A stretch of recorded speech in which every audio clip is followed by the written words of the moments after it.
come back soon, hmm? One of us will be in. Hmm? Please.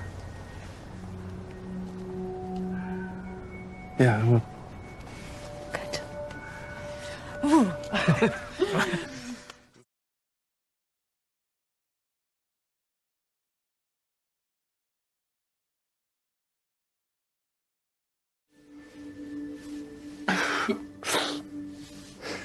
You all right, son?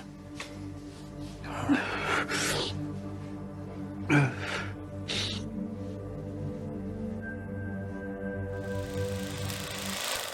My name is George. My name is Devyn. And this is Medicinema, your healthy dose of film.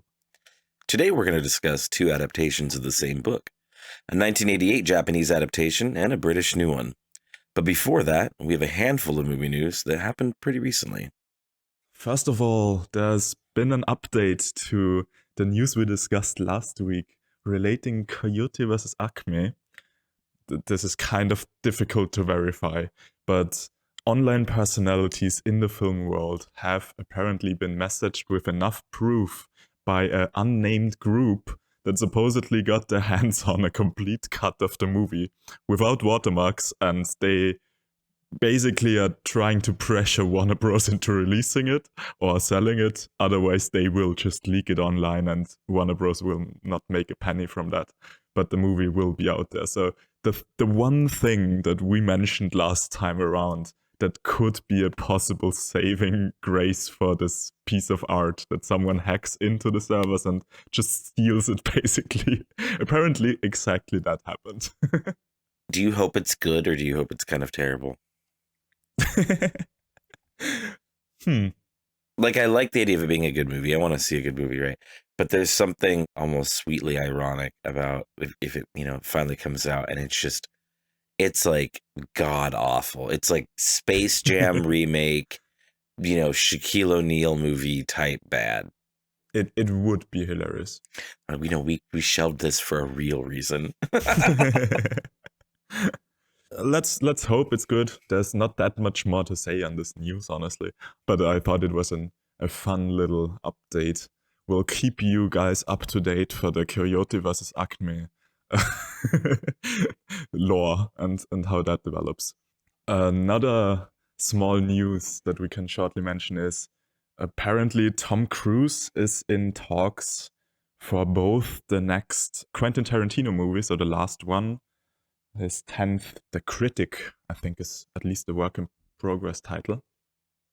And he's also in talks, or supposedly even already cast, for the next Alejandro González Iñárritu movie. So apparently Tom Cruise, after a good 25 years of basically only doing action, seems to return to his era he was in 1999 when he worked both for Kubrick in Eyes Wide Shut and for Paul Thomas Anderson in Magnolia. Interesting development. Something new, something refreshing from the Cruise. I mean, he's got to be at least 200, right? Like, he's an old guy now. Like, I can't imagine he can keep that up anyways. I'm not gonna lie, I'm pretty happy about that, because I've never really liked that he is the big action star that he is. And it's not even like anything against his acting. I don't know if you know, but like, I'm really against when actors really want to do their own stunts. I really hate that so much. And he just embodies that. That's like part of his whole shtick and his whole appeal. It doesn't really have a place, I think, in the modern movie industry. Interesting. What's like your ethical dilemma here? Like, is it about the production possibly being in standstill if he fails? That's one part, right? So that you basically have two halves here. You have an entire industry of people who have made it their life's work to do stunts. First off, these are people who literally want to do this. They're doing the math behind stunts. They're doing all this behind stunts, and that they're willing to entrust their lives in this. They have practiced, falling, getting hurt, different things like that. Those people deserve to work the jobs that they've trained their entire, careers to do. We need to support our stunt people, first off. But then second, absolutely, It's that because of this one person's ego, that they want to be the guy that jumps from car to car. They want to be the guy that does that.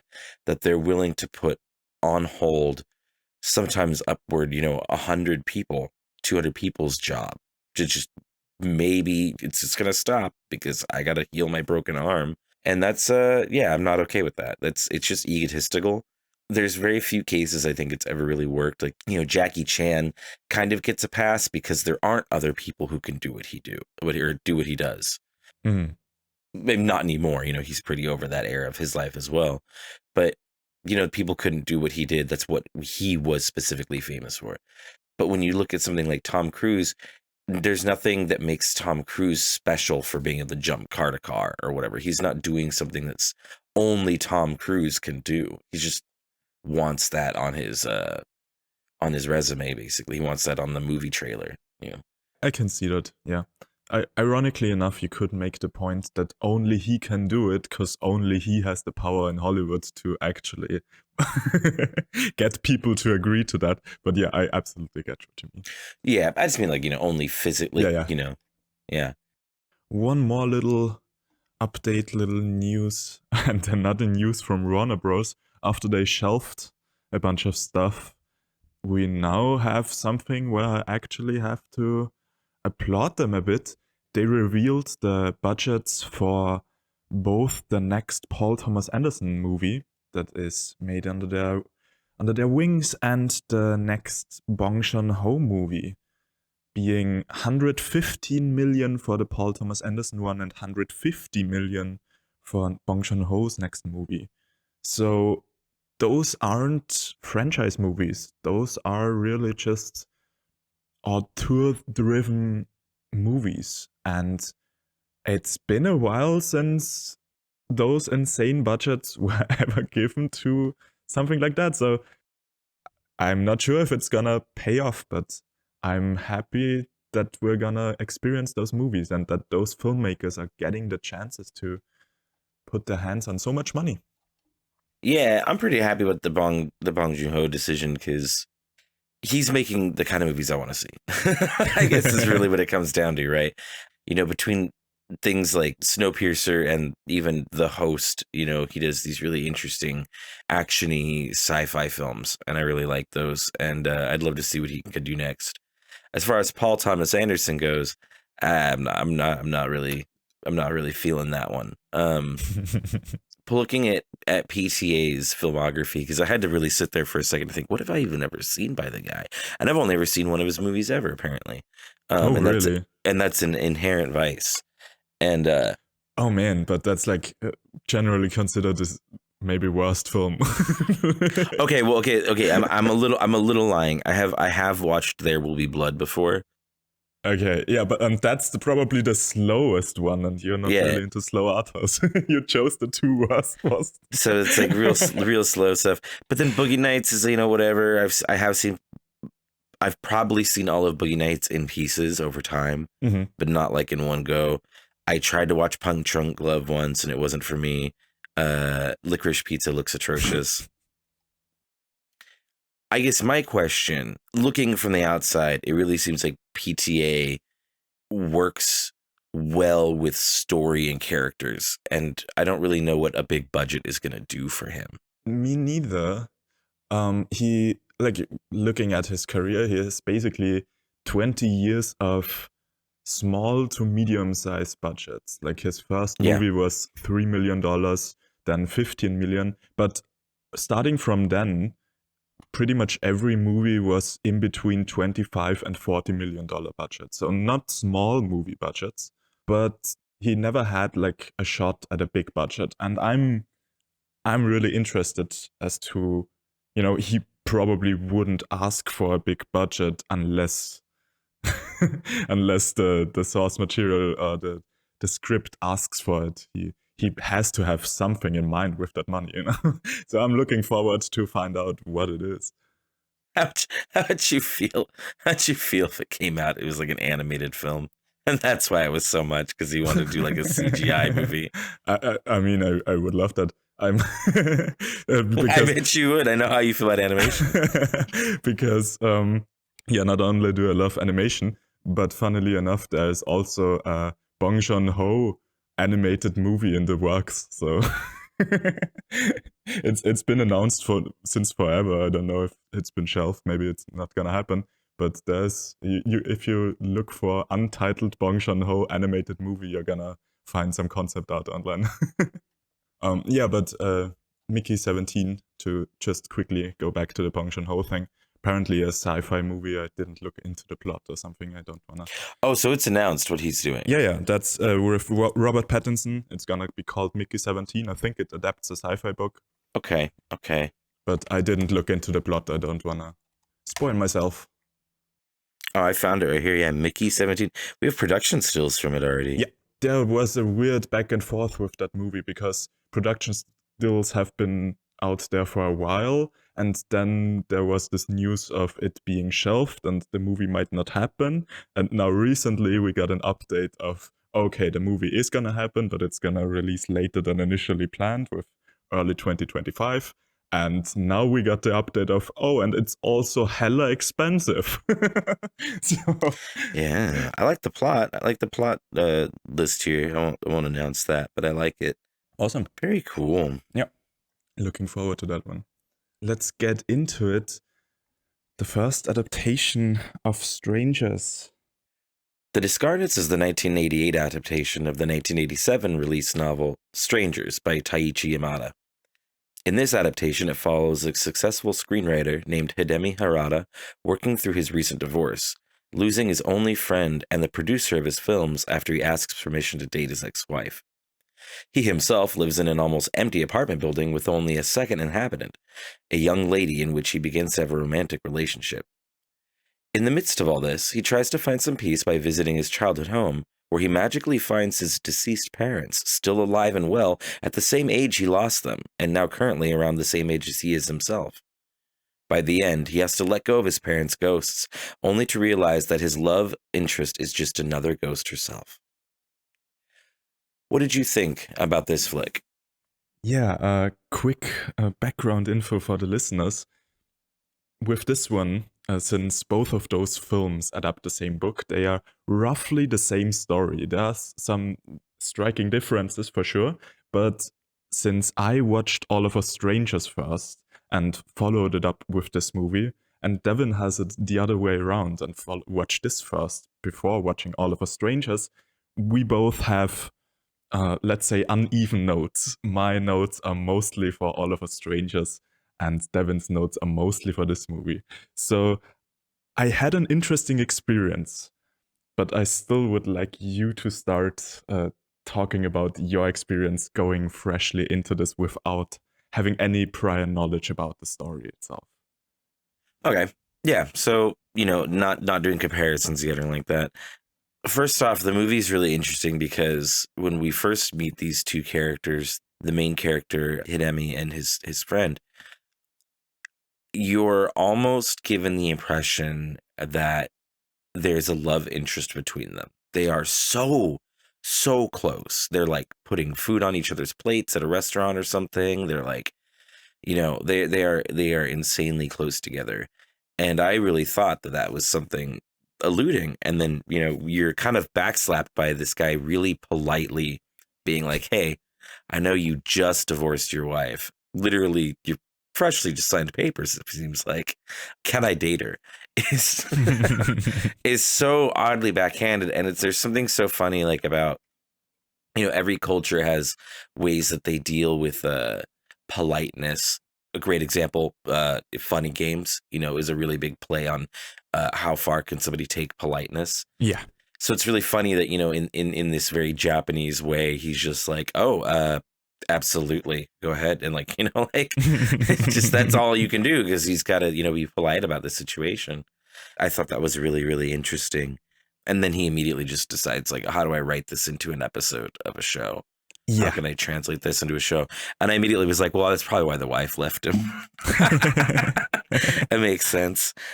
I liked how it really quickly subverts what you're thinking. And it kind of reflects itself on change a lot in this movie. The next thing we're really shown is he's eating dinner or eating somewhere.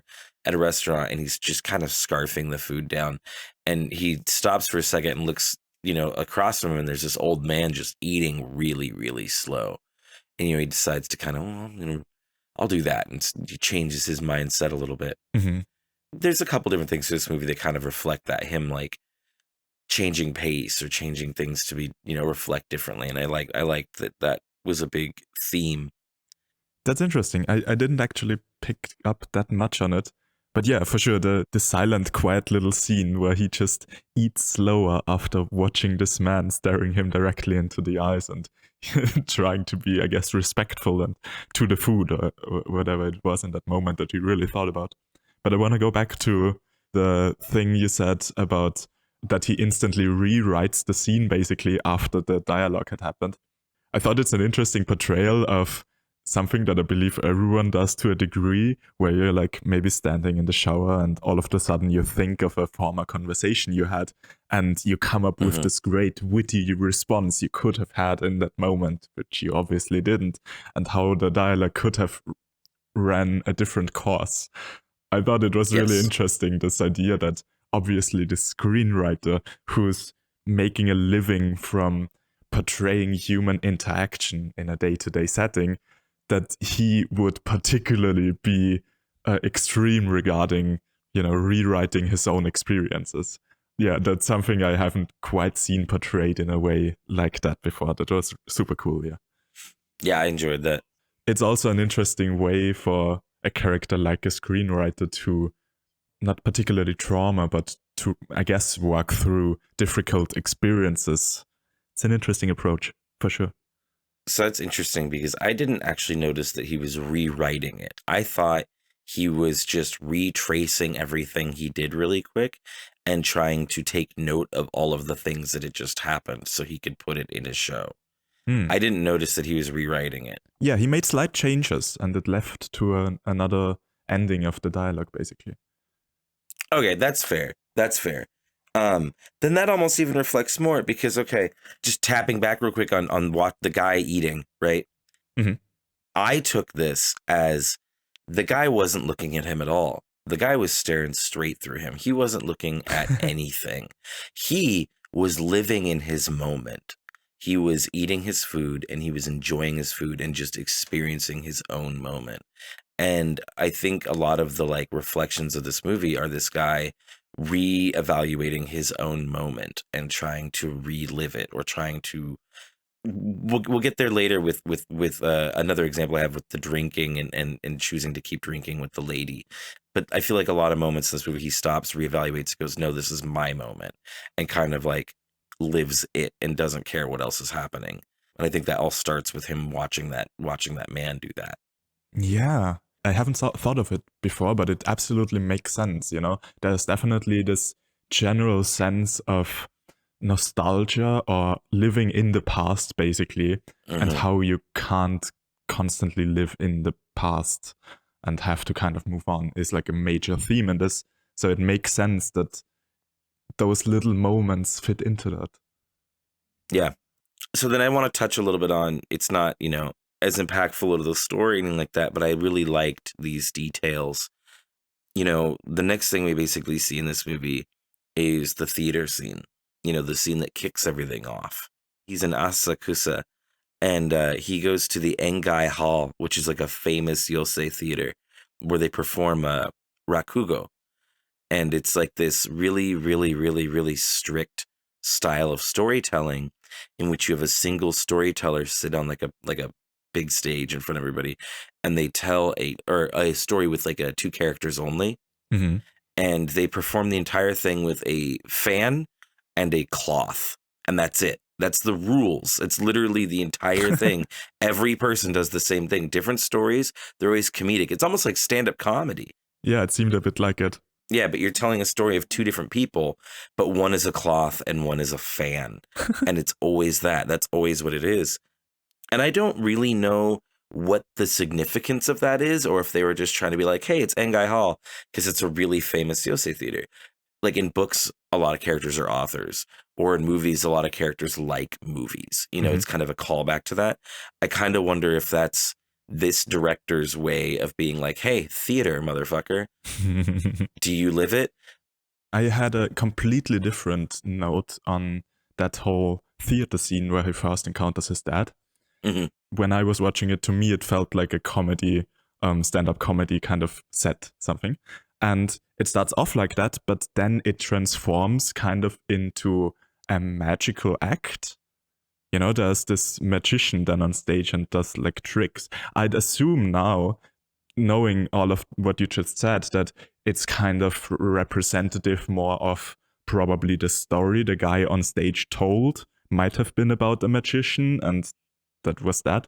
But what we see in that moment is a magician doing magic tricks on stage whilst he is encountering his father. And to me, that was just a fantastic way to bring in the theme of we are moving away from reality into a magical surrealism. Bringing that into the environment it takes place in was an interesting move. I really wish I would have read into that. I was blinded because I was so fascinated with all the Rakugo stuff. Mm-hmm. But when I was watching the magician scene, all I thought was, did this corny ass motherfucker really just pull a rabbit from a hat? What year is this? What deck is this? 1940s magic? What are we doing? He's gonna saw a lady in half in a minute. It's just some cheesy stuff. But yeah, no, that's funny. I didn't even think about any of that. Yeah, to be fair, I at this moment already had the knowledge in mind. Okay, this guy he's meeting there must be his father. You know, I was expecting him to meet his father next. So I already thought about implications of magic at that moment, which for you it was still something to be revealed later on. I was so confused because I went into this movie completely blind. He's just like, father, at that guy. And I was like, what do you mean father? Yeah. That dude's like 10 years your junior. What? Okay, so the guy starts talking. The dad character starts talking. And he is aggressively rolling his R's. I don't know if that's something you caught audibly or not. I didn't. That the dad is constantly aggressively rolling his R's, which is in Japan considered like a Yakuza way of talking. Oh. It's like the way tough guys talk. You know, like normal would be like Ryoma or whatever, but Yakuza be like Ryoma. Like they like really throw that in there or whatever, right? Yeah. It's like seen as a really aggressive way of talking. So I was like, is father like some type of Yakuza like brother, you know, type of like language? Is he like an upper Yakuza guy or something? I was really thrown off. It was a moment where my Japan knowledge actually betrayed me, because it's just that I think that the actor is like that. I think that that's the way he talks. Real quick, since we are so heavily into Japanese knowledge and Japanese culture and how it reflects in this movie, I wanted to ask you if you agree with the general sentiment of this movie being a horror film, because what I heard before, the argument being made that this is kind of a mis-genre interpretation, is that in Japanese culture, the idea of ghosts and spirits is just a way more casual idea in general, as in that stories will just be like there's a spirit in our walls or something, but it's not meant as a strictly scary thing or something. It's just a general idea of spirits being all around us. Yeah, I mean, that's a huge deal in Japan. They have a much different word. They say yokai is the word that they kind of use for that, because that can be anything from, you know, the spirit that embodies a local river, and it's like the spirit that controls that river, to it being a crusty little turtle goblin named a Kappa that, you know, lives in that river that wants to steal your shoes or some weird shit. It can also be a ghost. It can be a wailing woman. House, you know, the movie House. Yeah. You have the woman with the long neck in that movie, right? That's literally a specific yokai, is the long-necked woman. Is like people like saying like, oh, I saw her out in the woods and she had a long neck.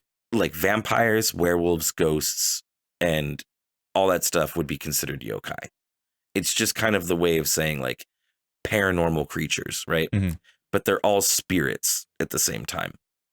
So they have a very different view of it. You know, they don't differentiate the same way we do.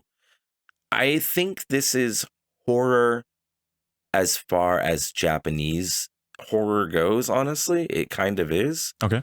It's a good mix. It's a movie that doesn't fill one genre entirely. It's a bunch of, it's, you know, kind of a couple genres. It's romantic. It's kind of family drama. It's obviously fantasy in a big way, fairy tale almost. And then, yeah, it has kind of a horror ending. Don't think it's horror by Western standards, though. Mm-hmm.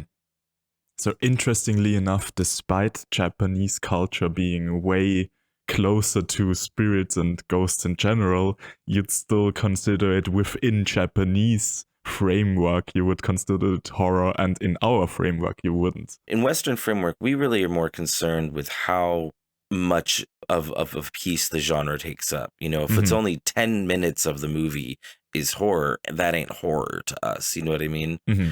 A lot of Japanese horror is kind of like that. A lot of Japanese horror is a lot of build up. It's almost more like old school horror. Because like I said, you know, Japanese people consider like a long-necked woman a monster. They just have like a very different kind of view on horror. A little comparison here. Whereas the other movie, the letdown that everything is a ghost or whatever, things are ghosts, is sad. That's a sad emotional feeling. In this movie, the implication is you just got fucking toyed with by these monsters, you silly, silly fool. And that's terrifying when you look back on it. So I think that's kind of more where this is horror than it is something else. It's not as sad. I get that from the last reveal of the love interest being from the lady, yeah. But not from the parents. Yeah, no. yeah, that was what I'm wondering, because that definitely also plays out here as a sad scene. Well, it's kind of like the, you know, like I said, it's almost like the duality of yokai. Is that yokai aren't, some are good, some are bad, some are both, some are neither. You know, so it's, you know, the experience of the spirit world is that it can be good, it can be beautiful, or it can be, you know, terrifying. Lovely. But this movie is really, really Japanese. I really want to stress that. There's so many things in this movie I think are very, very connected to how Japanese people interact. They're very connected to how Japanese culture is just reflected. The relationship that he has with his mom, you know, she constantly is telling him, don't be so formal, don't be so formal. Because formality is such, you know, big part of Japanese culture. You know, him taking his pants and shirt off when he gets there.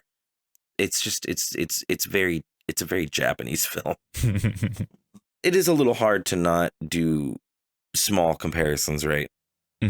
These movies are so connected, and I also watched them literally within the last hour. and one after another. The relationship this guy has with his parents is so sweet. It's such a good feeling. I like the way his parents interact with him. They're like positive. They're like everything you want your parent to be in a lot of ways. And I don't know.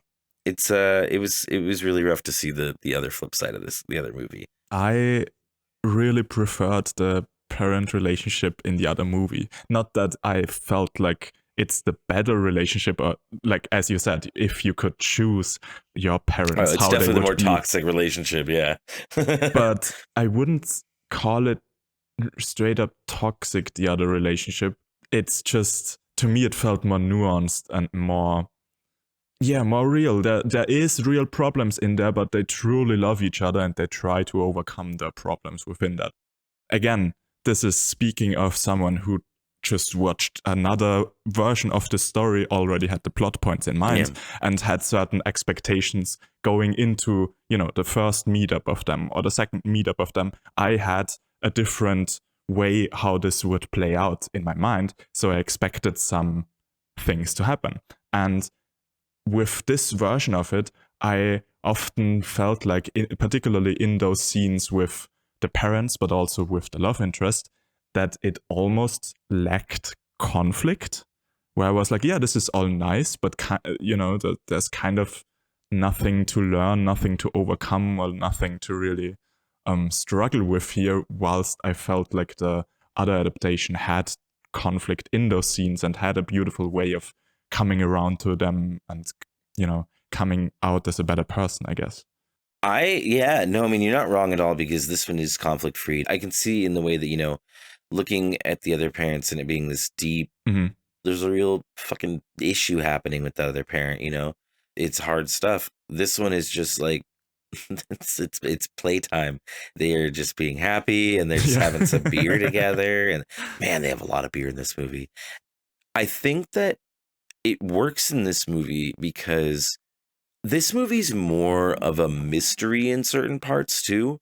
You are given this situation with the parents and it feels good. You're in a sense of security.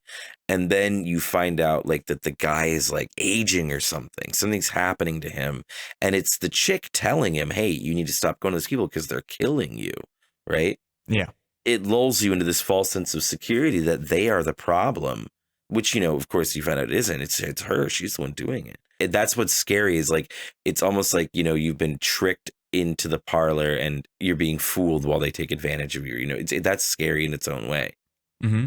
That's kind of addressing an issue I actually have with this version. The implication or the takeaway of, you know, leaving the parents behind because they hurt him more physically, more like actually visibly in this version.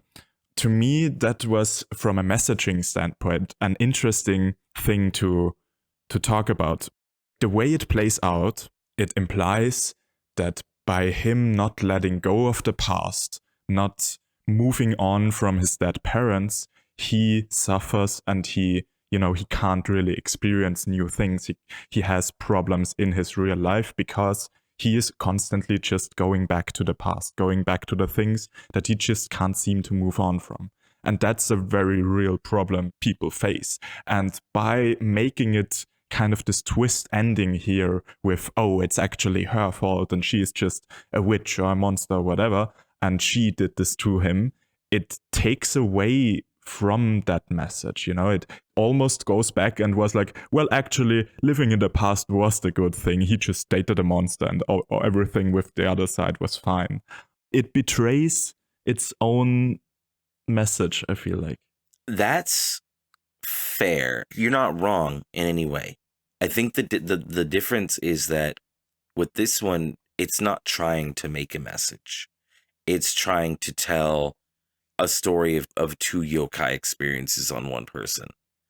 There isn't necessarily a message to that. Really, what is the message of this first movie of the Japanese version? What is the message? There really isn't one. Yeah, that's kind of my problem with it, because I I feel like this general story perfectly fits to make that point that it just, that I think the other film does, and that I feel like it could have easily made, and it would perfectly fit into it all. But by giving it the twist ending, it kind of, takes away any possible message it could have had without adding that much more to it in my personal tastes. And that's fair, yeah. I think what it's really trying to do is, tell this story about how this family, you want it to be beautiful. It feels really great. You meet this woman, things are going good. She convinces you to leave the family. She's the poison, right? It's a neat twist as far as just dealing with the paranormal goes. Mm-hmm. In the end, the family, the mom and dad, really did love him. That's a beautiful thing, I like that the second one has the message, but it's so funny because the way you say like this reduces it without one. For me, it's like, oh man, of course they're gonna try to tack on a deeper meaning to this fun movie. Do you know what I mean? Like, I was like, sometimes you can just have a dumb fun movie, man. It doesn't have to have a super deep meaning. It can just be what it is. It's so funny how we have that different outlook on the same thing. Yeah. I enjoyed all the little things about this movie. A lot of Japanese movies, they really love slice of life. That term comes from anime, right? Like, that's a big thing for them. And this movie's kind of a slice of life, but a guy is going through some paranormal stuff. And I really like that. I really like seeing the life of Japan and stuff that you see in this movie. I have a few things where I can't quite tell if it was just due to me knowing where the plot would go eventually, but throughout watching this, I felt with a few lines that it just was a little too on the nose with the writing.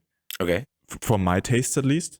I wrote down, don't take our picture, it won't work, is something that the dad says to him in the very first interaction, like in the very first visit he gives them. Mm-hmm. There's a line he says to the love interest, "You are alive, make sure you are alive." That was another one where I was like, yeah, I guess you're trying to hint at the fact, but I feel like you're hinting a little hard here. Did you in any way, shape or form expect where the plot was going due to lines like these? I did. I was really confused, for a long time about the parents being alive or not, because in the Japanese, when you don't find out that his parents died till like the second or third visit or something like that. You're just supposed to be kind of like pulling the implication that this thing he's doing is something really fantastic. I guess that one is super subtle then. Yeah, true. But because you see in the beginning a few times you see the picture of him as a kid and the parents. Yes. So as I'm watching it, in that first interaction stuff, he kind of narrates that this guy is just really friendly and he doesn't know why he's gone here and he can't believe that this guy's doing this and stuff. And he calls them mother and father. And that really tripped me out. And then they didn't say anything else about it. And I checked really quick because I was like, what the fuck is happening? I did about like 30 so minutes in, look at the letterbox, and it says he meets somebody that looks like his parents. So I was like, oh, so they just look like his parents. They're just people who look exactly like his parents. And that's weird. Of course he's like weirdly gravitated toward him. That's a fucking weird thing. And then they like acknowledge that they're dead at one point, and I'm like, what? Okay. So it was a little like more trying to figure out what's going on for me in this one. You know what I mean? There's a lot more like mystery to it because I didn't have all those plot points already pointed out. Mm-hmm. But the moment for me where I was kind of getting it was when he goes to try to say goodbye to them, and he goes back to the lady and she's like, did you say goodbye to them? And he was like, I tried or whatever. And she gets like upset that he didn't like cut it off with them finally.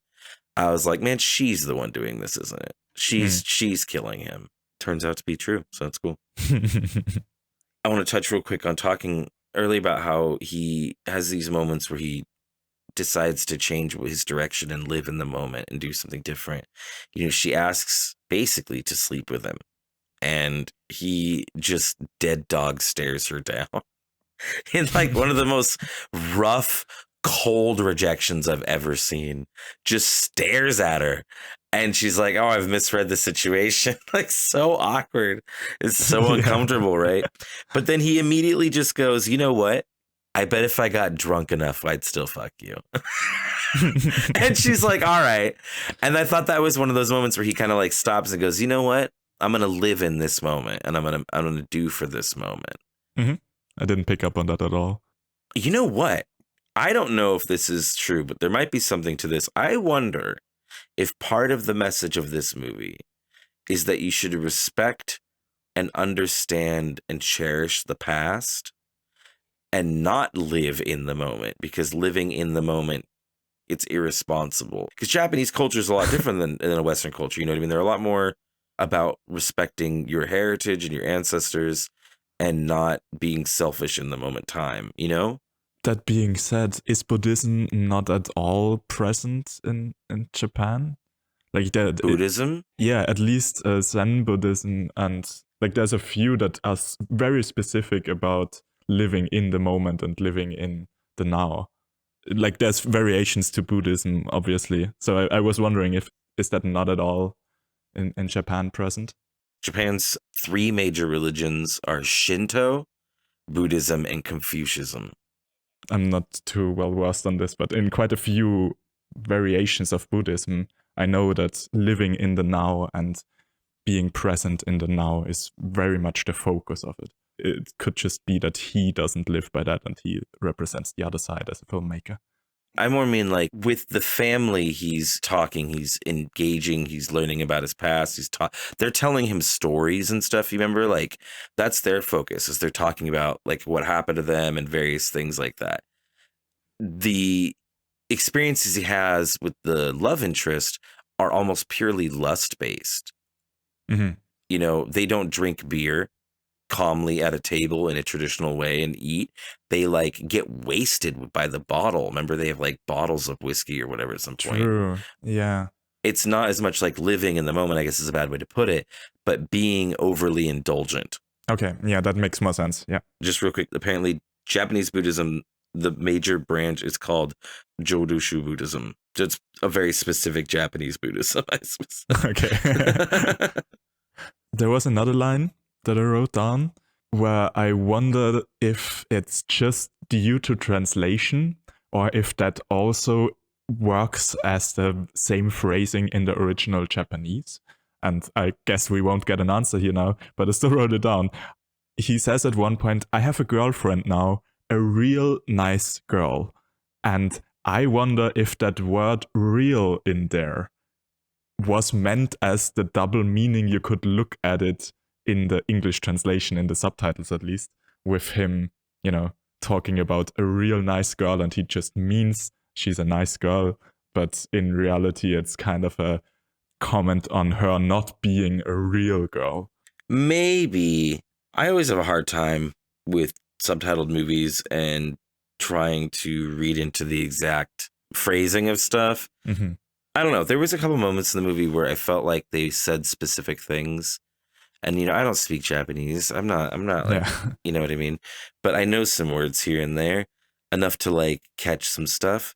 And I feel like there were times where they said things in Japanese that you could really easily just direct translate what they just said, but they definitely worded it differently in the subtitles. There's a part literally where, he says he has things to do. He says, I've got things to do today or whatever. Mm-hmm. And I'm like 90% sure in Japanese, he literally said, I have errands to run. And like, why didn't you just say I have errands? Like, that's the same. He literally said, I have errands. You could have just said, I have errands. Why do you have to say I have things to do today? That's not what he said at all. So I don't know. I don't know how much I put faith in the actual subtitling. I can see that, yeah. One last thing I want to hit before we hit the end of the movie. Mm-hmm. What do doorbells in Austria sound like? That's such an odd question. because in this movie, his doorbell rings when she first comes, right? Uh-huh. That doorbell sounds like a damn phone ringing. Why does their doorbell sound like a phone? Do your guys' doorbells, are they like ding dong? Like, what does an Austrian doorbell sound like? I don't think there's a specific Austrian doorbell sound. There's different ones, I guess. Okay. Some vaguely might sound like a phone ringtone, sure. Like a bring type thing? No, not like in that way. I was more thinking of like a 8-bit small melody of a few... Yeah, exactly. Something like that. That could be a doorbell as well here. No way. In America, you're only going to get variations of like ding dong or like any kind of dinging. Like, that's it. You're not going to... Very few times will you get melodies. Very specifically all about that bell sound. Yeah. That just took me... I just want to know if that was something you also were like, that sounds like a cell phone ringing. No, I didn't at all. The ending of this film is actually, I think, a little ham-fisted. I'm not going to lie. Oh, you mean I before we go to the actual ending of him as a writer? Oh, okay, go ahead, yeah. The way I understood the scene with her being revealed as a ghost and where it kind of turns into horror and being bloody and everything, did I see that right? That's basically him there twice. Once as the super old aged man that he became through her, and once as like his young self that he sees himself still holding him back. Like that's at least how I looked at that scene. What I thought it meant, that there's basically two of him now, and he has to quite literally physically hold himself back to not go with her. That's how I looked at that scene. What? When she gets revealed as a ghost, there's two dudes. Who's the second dude then, if not? Like, that's how I looked at it. The friend from the beginning of the movie. What? Yeah, dude. Really? Did like the friend show up and hold him back? Yeah, he shows up and he's like, what the hell is happening, basically? Okay, yeah, then I might have, like, with the lighting or something, not recognized the actor. I don't know. I was also confused, right? Because I was like, wait, what? And I'm 90% sure it was a different dude because one of them has a mole. And I was like, that one doesn't look like he has the mole on under his lip or whatever. Because I also was like, what the hell's happening exactly? Okay. And no, I'm pretty sure it was the friend from the beginning of the movie. Damn. Okay, that already, like, I thought there was something interesting hidden in there from like a thematic side, but I guess there's just again not. No, because it would be such a weird tone shift. Do you know what I mean? Yeah, it would have like, been weird, but it's generally like a pretty much wilder tone than the rest of the movie. So I was all. Well, but like that's again, I don't know the specific name of that yokai, but like the idea of like this woman that's killed herself that just wants to bed you or whatever, that's like a specific type of ghost. Mm-hmm. So like he's like that's there's a traditional root to this character or whatever, but for him to suddenly be split into two people battling over this thing for himself would be way more like out of the traditional storytelling or traditional creatures it's trying to use or whatever. I can see that now with the added context, but just watching it lacking all of that context of how exactly for sure Japanese culture handles ghosts. It felt to me just as out of nowhere as my interpretation, I guess, was. But yeah, okay. Glad I cleared that up, and I understand that. Yeah. But then, no, that kind of goes exactly with what I was saying, that I think the ending of this movie is kind of badly handled. Yeah. I think it's kind of rush jobbed. He like basically goes to check the mail or something. I forget what he does. It's like that really cliche scene where it's like, oh, is Mary here? Mary's been dead for 40 years. You know, like it's so cheesy. He's like, that lady killed herself. It's just super cheesy. I can hear the cat. Yeah, that's crazy loud. Holy shit, hold on. And he talks to the guy or whatever at the mailboxes, and he gives him like whole like she's already been dead for 40 years speech, which is super cheesy and cliche. That's like the Outer Limits 1950s type twist, right? That's been done a million times. The fact that news is delivered by a random dude in the apartment complex we've never seen before, it just didn't feel earned. Yeah, it didn't feel well done and stuff. You know, like you said, the guy comes in and that all seems confusing, and I generally like when movies throw everything at the wall and seeing what sticks. And I like when a movie can tell really complex stories with a lot of moving parts. I like that. I like when movies tell two different stories and don't have anything to do with each other, because that's how life is. This is an example of it not really working at the end. They almost had it. They almost had these two cool yokai stories happening at one time, but that second one is just, it fumbles. Yeah, and that isn't even fully the end of it, because then we have that kind of additional twist, I guess, that we have all been in the screenplay that he was writing, and he is just making up for it. Whoa, what? After that whole sequence of him bleeding everywhere and her flying into the sky, we get a cut to the screenwriter sitting at a typing machine and just chilling in a room, and there is his like little boy next to him, and he's typing. So it clearly, to me, it was the implication that all of the crazy shit we just witnessed and all of that fantasy part was like part of a screenplay that he's writing. And there's even more things to hint at that I initially wanted to get it, but apparently that was all still news for you. Okay, so I totally interpreted this scene as just fast forward. That's it. Because the son mentions that the mom wants to get remarried. It's because the guy says, when he rescues him, he mentions, I'm going to ask her to marry me. Meaning that he successfully started dating the ex-wife and that she's reciprocated, right? So I took it as, okay, time has passed. He's back to writing scripts. He's actually spending time with his son now because he's learned the value of family, right? Because that was part of why she left him, right? It's because he wouldn't focus on family. He was just focused on his scripts and shit. So now he's like with his family. The son is like reaffirming like time has passed. They're getting married now. So no, I didn't take that in any way that this has all just been in the script. I just took it as a fast forward of time. Okay. Interestingly enough, it almost leads to the same thematic conclusions. Because the way I took it, with that being just the script, there's a few things that the boy mentions. And even what you just mentioned about the woman remarrying, if it was all just like a screenplay that he's writing, then that would imply that through his writing, he's kind of working through his own problems again, The boy mentions, "You look old, Dad," and brings up this very real fear of the writer. He is getting old in real life, so he wrote a fantasy story where the big problem is that this ghost is turning him old in a progressively accelerating speed. With the woman remarrying, that, might have just been something that happened to him in real life, as confirmed in the end, I guess. And the way it plays out within the story, within the screenplay, it might just be a different version of that. He put some extra drama maybe into it with, it was my best friend actually that she got together with and stuff like that.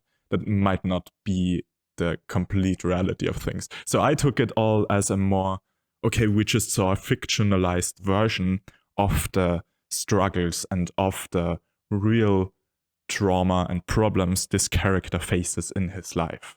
So I thought it's an interesting way of talking about how art can reflect and can heal certain wounds.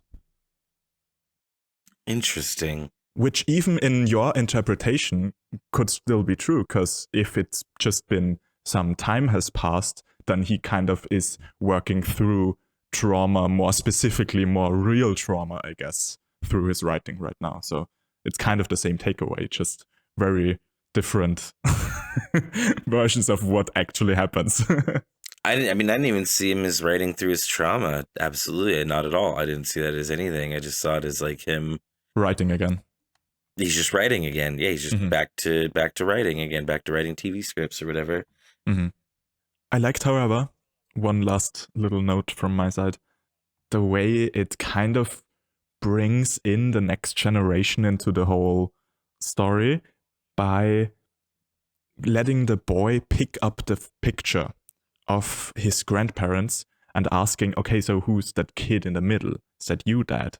And in a way, he, in that moment, makes that realization and that, okay, my dad was also my age. My dad also went through my experience. Just in that little thing, which is something that in the story we just witnessed is what the dad went through on a more direct level of actually meeting his parents at the age he was, or around about the age. Let's put it that way. So I thought that was an interesting way where they extended that whole idea just to another generation, just by the boy picking up the picture and specifically pointing out the dad being a kid. I see what you mean.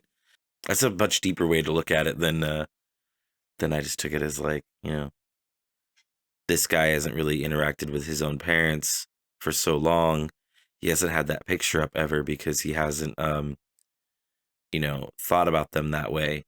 And then now that he's had this experience, he finally has put their picture up, and now the kid can see it for the first time. Very fascinating chat in how different we looked at this movie. Like, I don't think we ever were this far apart as to what it means, what even happens in the movie. I don't think its aim was to have a lot of deeper meanings, Now, that can't be said, though, for our next film, which is definitely a movie about meanings. The second adaptation of Strangers and the new movie by Andrew Haigh is All of Us Strangers. Plot-wise, it follows pretty much the same beats with some significant changes. The producer character doesn't appear here, making the protagonist even lonelier in the big city, which in this case is London. Most importantly, however, it got changed into a queer story, with Paul Mescal playing the love interest, Harry, which results in a lot of small changes in the general character dynamics of Adam, played by Tony Scott, and his ghost parents. Devyn, you watched this as your second movie. How did you experience this? Well, seeing the other one first may have definitely given me a bias. Mhm. It having special effects maybe gave me a bias. But I definitely like this one a lot less. It just doesn't tackle the story in the same way, which is, understandable. The other adaptation is a lot more positive of a film, I think, in a lot of ways, despite having horror elements where this one doesn't. This one is a very somber, kind of emotional film, which is good. It's just not as enjoyable for me. Interesting that you think the other one is more positive, because I for once, as we already pointed out, watched this first, and I was struck by it. I was totally mesmerized by this movie. Yeah, this to me is a very emotional, for sure, yes, but still the emotions it portrays are mainly to me a lot of nostalgia and happiness still in the way in which Adam interacts with his parents. There's a major thing for me that, like, the way he talks to them truly is, if not the way you would talk to your deceased parents in a situation like that, then at least the way everyone dreams they could talk to each other, to them. There's so much understanding here, so much pain in like the little things, but every time there's an effort to really make up for anything they missed. To me, this, whilst being nostalgic and whilst having melancholy with that, to me, this truly was a deeply happy movie. So I would say the Obayashi movie, the relationship doesn't have a happy ending, right? In this movie, it kind of does. I mean, it doesn't, but it is definitely happier than the person being a monster and trying to kill you. But I feel like the relationship the character has with their parents in the Obayashi movie is so much more peaceful and without conflict. Yes. It's just so blissful. It's a blissful existence. This is another thing too I want to point out is the drinking. Is that all the drinking in the Obayashi movie is very like traditional kind of almost, and like they do drink beer, but like it's very like calm, and that sets kind of the pace of the mood of his experience with his parents and stuff, whoever he's with. And in this movie, they're drinking like hard alcohol, and everything is just it's very sloppy emotions. Where that movie is really tight feeling emotions, and I liked that more, I guess. But it's happier in the way that this one is happier in the relationship, and I feel like sadder with the parents because I didn't actually come out of the parent relationship feeling like this was meaningful and deep and shit. I was just like, man, I hate his mom. Oh no. I did not like her. Oh my god. Her like whole sass about him coming out and stuff. And I was like, that's his personal journey and his relationship with his mother, but it's not my mom. And I didn't like it. She like doesn't eat after that and stuff. And I feel like she like doesn't want to touch the plate or doesn't want to touch something that he was just touching. And I thought that was really fucked up. And I really hated the interactions with his parents. I think the dad was okay, right?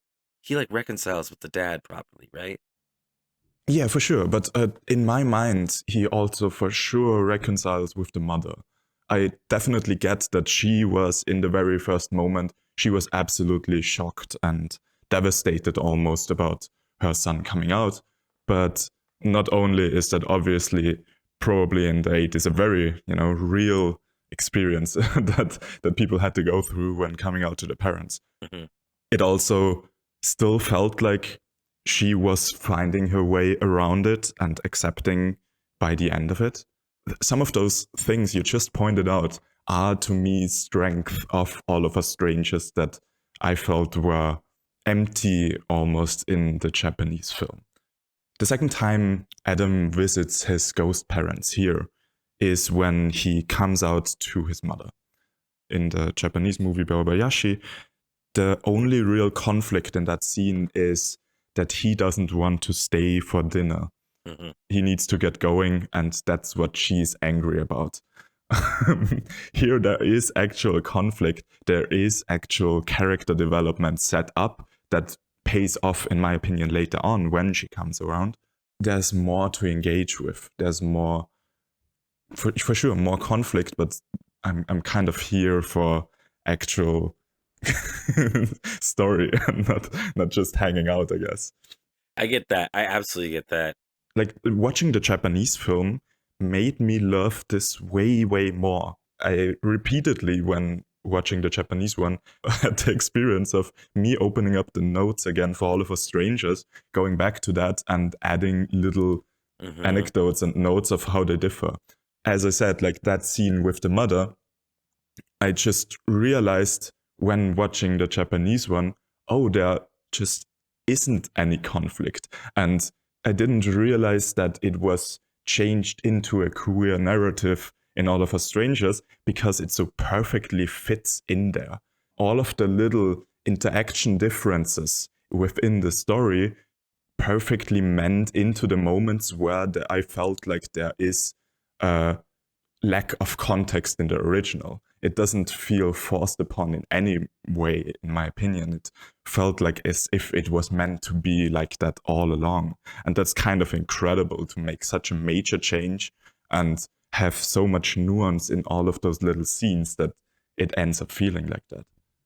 I definitely understand, like, this movie is so much more giving emotionally, and the payout is way higher here, right? I think the difference that I find in these two movies is that where this is, you know, this really interpersonal relationship and thing this guy's having with his parents, and you're watching this play out, you're watching all these obstacles he has overcoming in his family through his dead parents, whatever, right? In the Japanese version, instead of focusing on that, I feel like the big focus is on the fact that he's like aging, the fact that something's killing him, right? And Yeah. you are being shown the parents in this really super positive light. And I think that's done on purpose in that movie. It's almost like a double bluff. There are moments in the Japanese one where I thought, this has got to be the parents doing this. They're too perfect. They're too good. They've got to be killing him. And I didn't suspect that it was the, like, you know, spouse or whatever, right? So I kind of feel like that's done on purpose in that sense. It's just, it's not trying to tell the same kind of story. It's trying to tell a much different kind of, like, or have a different kind of experience. And I think for its experience, it works out really well. It just drops that entire narrative in this movie. And, you know, favors more of this dreamy state kind of thing, which is still really cool. But I was really, you know, I was sad that the dude didn't, like, you know, turn into a monster. Yeah, I highly appreciate the way this plays with the dreamy nature of things. I think it's incredibly effective in the way it sets it up with shots from the very beginning of him sitting in the train. That, funnily enough, also happens in the Japanese version, but it, again, I felt like it didn't really add that much to it, the train sequences in the Japanese version. And here, the way it is shot and the way it is all kind of disconnected in the editing, the way the cinematography feels slightly off and you don't really know what is going on, all added to this tone of we are in a dream-like setting here from second one. And I thought that was very effective in its delivery. I also wrote down a quote of an Austrian critic that I admire, Pia Reiser. When discussing, she and the second critic in that discussion hadn't read the book and they have not seen the film. So they lacked a lot of context as what we already know due to watching both of these about the more literal story of what is happening here. We got clearer answers regarding when does the Harry character, that's here the love interest, that's very vague in the way, when does he die? You know, we for sure know now that he dies in that very first night that he knocks on the door and invites him over. And the night of rejection. Yeah, exactly. Because in the Japanese version, that's made very clear, that's specifically said. Here, it's all a little more vague than that. And regarding that vagueness and the literal side of the plot, Pia Reiser said the beautiful thing, it's really more about what the film does to you than what you do with the film. I couldn't agree more. I didn't leave this film not knowing all the specific details and thinking, oh man, I really wish I knew the actual plot side of things. I really wish they explained what was going on, because all the emotions I felt throughout this, all the little scenes on their own as segments did so much to me, were such a wild experience that I felt like nothing was left that I was really missing. And yeah, it's totally a different approach for sure. But man, did I enjoy that. So I think it's interesting that you bring up the ambiguousness of this movie in certain ways, Mm-hmm. because I thought that that was actually the strength of the Obayashi movie, was how ambiguous or vague the relationship with the parents was in what their existence is. In this movie, they tackle like how they died. They talk about so much about what happened to the parents. It's all very like much less ambiguous on that end. So I thought that's kind of interesting. I didn't think about the vague nature in the other ways because I was too focused on that plot. That's so funny. Yeah, now that you mention it, you're absolutely right. That side of the parents is very clear here. Mm-hmm. Yeah, it's interesting how those two filmmakers took very different aspects from the same story and applied them. Yeah, Man. it's interesting. There's a lot of really interesting just parallels that I don't really know, where they go in meaning. The first movie we talked about, like that monster's a succubus. It's a monster that's, it drains your life through sex. It's its whole thing, right? Mm-hmm. So you have a movie about a monster that has sex with you to kill you. Yet this movie is very much more sexually focused. And like sex is a bigger part of this movie, honestly, than it is about the one with the sex demon. So I thought that was really, really interesting. Because there's, in general, due to the nature of it being changed to a queer story, it gives a lot of excuses to explore little changes in how time changes, really. And with the nature of him meeting his parents who were stuck a few decades earlier in time, basically, I think that's a perfect setup. And the story really lends itself to that lens. To me, it feels like a movie about specifically language and how that changes. So we have the discussion between Adam and Harry about identifying as queer versus identifying as gay, because, they are portrayed as somewhat a little different of a generation, I guess Gen X and Millennial. They each independently, growing up, felt a negative connotation to either of those words, and how societal changes really redefine certain words was a very interesting thing to me. And in extension to that, you have the father later on, after his coming out, calling him a fruity, which again, obviously is way, way earlier and not so politically correct term for the same idea, essentially. It also plays into the whole general way the parents speak. I could guess that in the Japanese version, there's also differences in the words they use or the expressions they use. But, I obviously lack cultural and language knowledge to really pick up on that.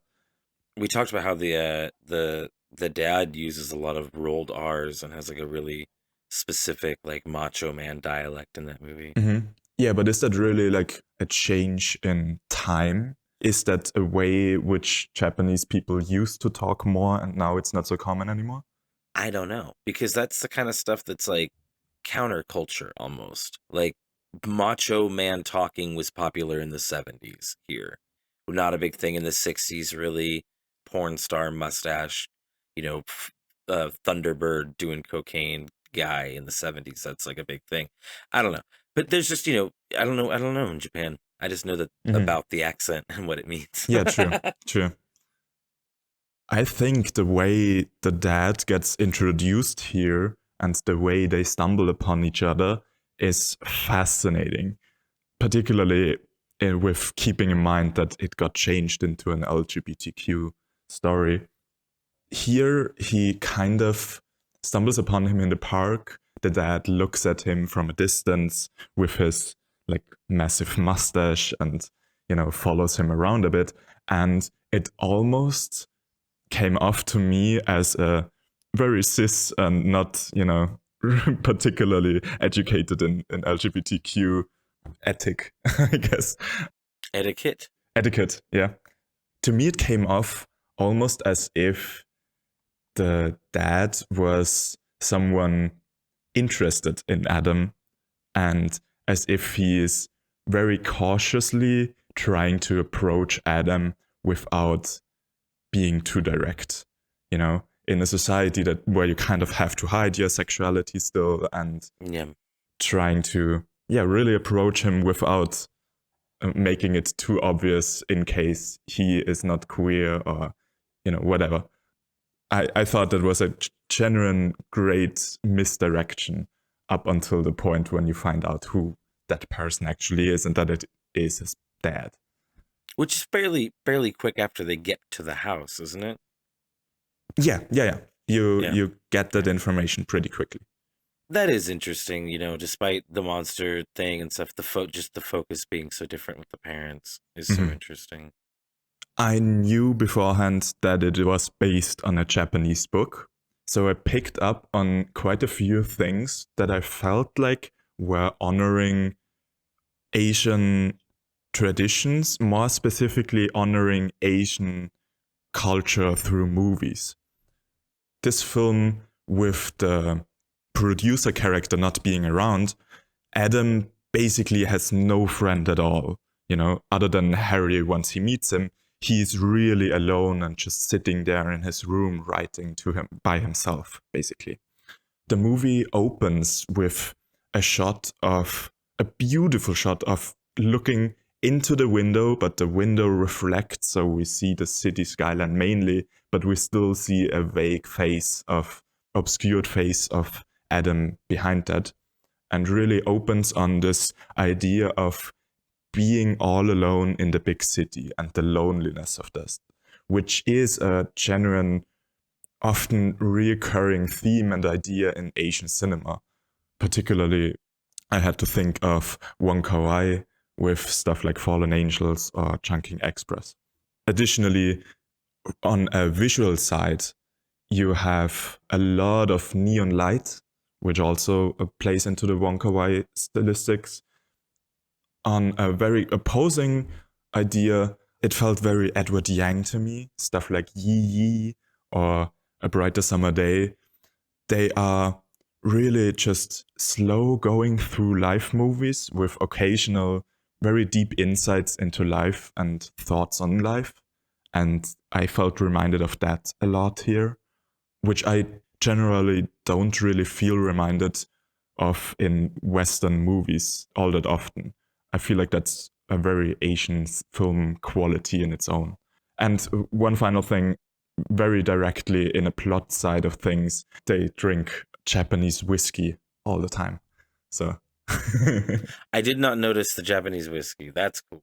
I don't know that I take the same feeling with the Wong Kar-wai and the Edward Yang thing, mainly because they're like Hong Kong born and like Taiwanese. Mm-hmm. But they're so I don't know. They're so very different to me, I guess. I watch a lot of Japanese cinema though. Do you know what I mean? Mm-hmm. And like I've watched a fair amount of Chinese cinema, but not, I don't know, a lot.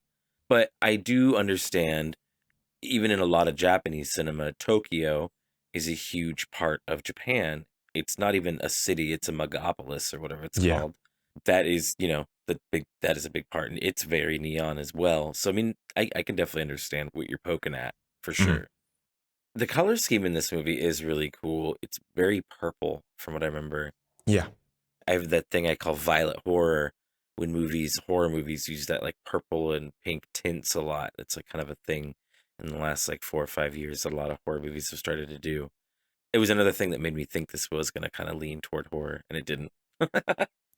There's this big montage in the middle of it regarding mostly him and Harry partying and kind of, developing the relationship between those two. my God, was that a stunning montage if I've ever seen one. The sound design, the visual side of it with the lighting and all, the editing, how it all transitions into each other. And even the way it ended with screaming Adam laying there in his bed and Harry comforting him. I hate montages. I really, really hate montages. I think they're lazy, personally, a lot of times. This works a little bit because partying is very, anybody that's gone and partied for more than a day in a row, it's kind of like living in a montage. Like time just Yeah. kind of like slides back and forth on you. I would say my only problem with this, I like the scenes, but the end of the movie, which we'll get to, I felt like undercut this moment, and I immediately was like, well, how the fuck did any of that work? I have my theory on it. I have my ideas. We'll get there, but it definitely at the time, I hope your theory fills in that bother for me, because I was like, what? Wait a minute, what? I feel like on the one hand, this instantly like connects to the Bierreiser quote of, it's really about the thing the movie does to you and not about the actual thing happening in the movie. I mean, that's a beautiful way to look at movies, but my brain don't brain like that, I think. Fair enough. Even despite that, again, comparing it to the Japanese one, the party montage happens at a point of the movie where I feel like not a lot happens in the Japanese story. The relationship in the Japanese story really extends only as far as, apparently they have good sex right now. There's a sequence where they fuck a few times around the same time in the movie.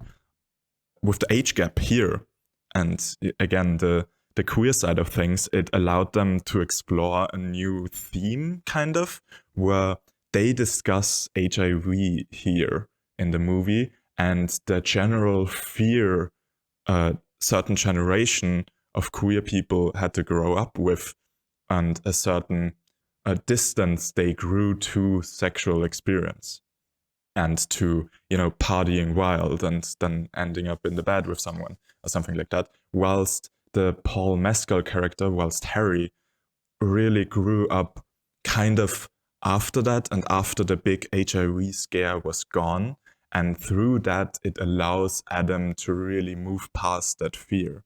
And I think on a more direct side of the plot, you could say that that party sequence was really Adam trying to move on with his life, even if he was on a technical side probably just partying alone, if you want to break it down like that. See, that's okay. Yeah, no, see, okay. Is that your explanation of it, is what you're saying? That's how I feel about it. There's also the side you could, like I heard before, that people understood this as maybe Adam himself is also not alive, particularly with the ending, with the stars thing, and with them still being together despite the plot revealing that Harry is dead. There's this idea that people had that the entire movie plays out in Bardo, basically in the limbo in between life and death, and that you have to, move past your problems and really work through them before you can move on to this other place, whatever that place is. Okay. With him working through all of those fears of, I never came out to my parents. I never had that confrontation with my mother, who would have probably had a problem with that. I never overcame my fears of HIV. I never really got to be free again, got to experience life freely again. All of that are problems that he works through till the end of the movie. And so it would kind of make sense if you want to look at this movie from a more plot side of things, of a more literal what happens. I think Bardo would be an explanation for pretty much all of it. Interesting. I was at one of two things, right? That he's fight clubbing this. That this is a manifestation of his mind. Yeah. In some extreme cases in history of humans, we have like cases where people have manifested other personalities in order to help them push past extreme moments, right? Yeah, for sure. I think it could be that he is manifesting these to help him, like you said, through these things, but not that he's dead. This is just to help him through life and to like, or dude just sees dead people. I see dead people. Yeah. That was my other one, honestly, which is really the one I landed with, was that just, okay, this is the supernatural element of this movie that the Obayashi one, you know, has its own. This one's, is that this dude just sees dead people. I actually wondered if the ending implies, right, when they're laying together, in the moments that he finds out that Guy is dead, right, between that and that, if he takes his own life. Mm-hmm. And that's why he was like, you know what I mean? So he's like a ghost in the end. Yeah, could be. As I said, I didn't try to even break down the plot on a literal side that much. I know, and I'm sorry. I don't think it is the focus. It isn't. It really isn't, though. It's all good, because I still think it's a genuine strength of the movie that even if you try to break it down, there are possible solutions to it all and various different approaches as to how you could break it down. Mm-hmm. When it comes to the decision to not visit the parents anymore, is also interesting to me how the horror side of the Japanese one is really a visual way to show him not being capable of meeting them anymore, whilst here in the British one, it's more a mental side in which he slowly begins to fall apart. I'm not sure if I even prefer either side of those. I'm pretty sure I know which one you prefer. But, Yeah. But I thought it was a very interesting approach. I wish, like, for added context, that we would have even also read the book, because it's highly fascinating to me of, okay, how did these two people end up with so different approaches to the same material, and what's like closer to the source material. Not that that would mean that one's better or more worthy or whatever, in my opinion, but just from a creative stance, it would be interesting to me to see what the original kind of implies. Do we not know? You've never looked up like the book itself? And I tried to look it up, but like plot synopsis and stuff like that is very limited that I could find online. It doesn't really get into details. It's an interesting take to do one so based in the mind and one so based in physicality. Mm-hmm. It's a cool duality, but I do really like what this movie wanted to do and what it did. It just should have had a monster. That's all. Still had a monster, I would have been happy. Just one. Give him a one monster. One fang. You know. The very end of the movie, the boyfriend like smiles and he's got big sharp teeth. No, that'd be so cheesy. That'd be so cheesy. Some Teen Wolf shit. Oh my god, that would have ruined everything. Can you imagine if this movie was like really, really, really like what everything it was, and last minute it's like and like shows he's got sharp teeth. Like how much that would just destroy everything so this movie, much, everything this movie did. What a bold take that would be, though, right? Yeah. Bold, not good, but bold for sure. Yeah. Yeah, for sure. For sure. There's a lot of just beautiful small moments that I wrote down that really impacted me. So there's the scene when he tries to explain to his mother, after her initial shock about his coming out, she's almost scared for him and frightened for him. You know, she mentions those things as to, yeah, but you can't have children. You can't, you know, people are going to judge you. You won't get a job or whatever. With her still having the general bias of society in mind, that how the society was in her times when she was that age. He says the line, "Mom, everything is different now. Everything changed." And whilst saying that, he almost begins to cry. He tries to hold it back visibly, but you can see his eyes tearing up. And I thought that was such a beautiful moment, because clearly not everything changed. And clearly there's still bias and still homophobia and still problems surrounding LGBTQ subjects, you know? Not everything changed for the better, but he's so heavily trying to relieve his mother from the fear that she has for him, that he overcomes that really. In a similar vein, towards the very end, when they sit together and eat together for the last time, there's that moment where she asks about her death. Yeah. Which is not only on a literal side an interesting question, that if you were a ghost and you have no memory of that moment, it would probably be a question that you would bring up and you would be interested about how you died.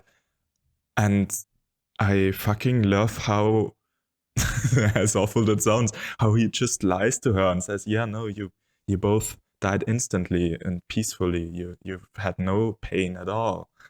And my God, would I ever do the same in that moment? I absolutely understand all of the emotional drive in that. And it was so, like, hauntingly beautiful. No, yeah, it was an intense moment. Mm-hmm. I like that they do talk about it in this one as opposed to the Japanese one where it's completely ambiguous. Mm-hmm. I do like that because it tickles that little, mark it off the box thing in my brain. There's even more small moments that I loved. Mm-hmm. So there's a few quite funny moments where the cinema just also, like, the entire audience laughed out loud. It was super great to break it up.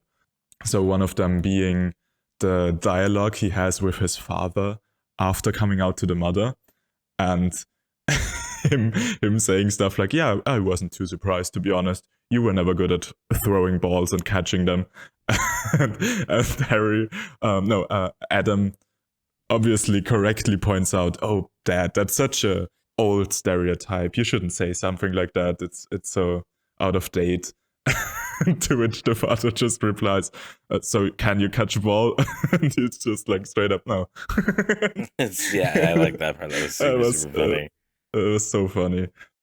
Genuine heartfelt is that scene where I think they decorate a Christmas tree, don't they?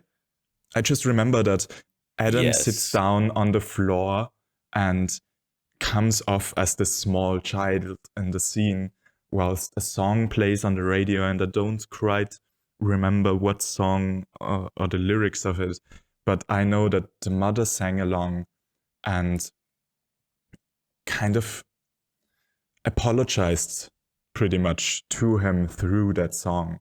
And the way it was staged was so wholesome, with the camera angle kind of representing this kid's point of view. And what I'm leading at, because that's not really a funny moment, but there's a second time this kind of happens when he has the barely fitting pajama on and he goes to bed, and kind of this grown man lays down in between those parents that are his same age or even younger than him. And my God, that was so funny. Just seeing Tony Scott stand there, crawl over the mother and cuddle with them. Oh my God. Flop in there. I mean, you know, the parents again and stuff. You're going to be like a kid to your parents after that, you know? Yeah. Have that second chance. Mm-hmm. One thing about the end is obviously the imagery of the stars, and that we don't... Remind me what that means. In the Japanese one, like after him finding that the monster basically and finding that she was the problem, we still return to, as we said, either a later time in his life when he writes about all of this, or what I took it as this framing device of, okay, so he just wrote the story. This is missing from this version. We don't ever get a framing device of either time or the storytelling. This movie ends, like after he finds Harry, he talks to the ghost Harry once more and kind of comforts him the way he comforted his parents, his deceased parents. And then they lay down in bed together. The camera zooms out slowly and the bed gets smaller and smaller and turns into a single star, whilst other stars appear, and you have that night sky basically of an image and that's the last image we end on, and nothing comes after that. That's what I meant with the stars. Okay. Yeah, to me, that's just a perfect, ambiguous way to end the story, and on a stunning image. But even before that, in the last dialogue he has with his parents, this movie made me cry. The dialogue they have about being proud of him. His mother says, "But we're really proud of you." To which Adam replies, "I haven't done anything to be proud of." And his dad expands, "You're still here. I bet that was tough. I bet you had your fair share of problems to overcome, but you still made it. You are here, and that's what we are proud of." My God, that ever hit me. That's it's such a detached from time statement. You know, the way Adam looks at himself, he hasn't accomplished that much. He's still struggling with his job. He has no family or anything to show for. But the parents and the dad tell him and see that every generation has their own struggles, their own different problems to overcome, and their own goals to aim for. And no matter what, that they are still proud of him for still being here is, oh man, I'm tearing up as I talk about it. It's That's so awesome, beautiful to though. me. That's awesome that it like affects you that way. Yeah, I don't know. It's so beautiful. This worked a lot for me. I adore this movie. I pretty much love everything about it. Paul Mescal is so great. I'm glad to with this and After Sun. He really established himself as like a new force to be reckoned with in Hollywood, and yeah, I'm so here for it. Tony Scott was also amazing, but yeah, interesting double feature to me. was a fun experience. Yes. Despite thinking that the general audiences should watch these movies separately and stuff, I am excited to do another double feature like this again, because it was cool. It was interesting. The flip was For sure. interesting. But I'm happy you loved this, man.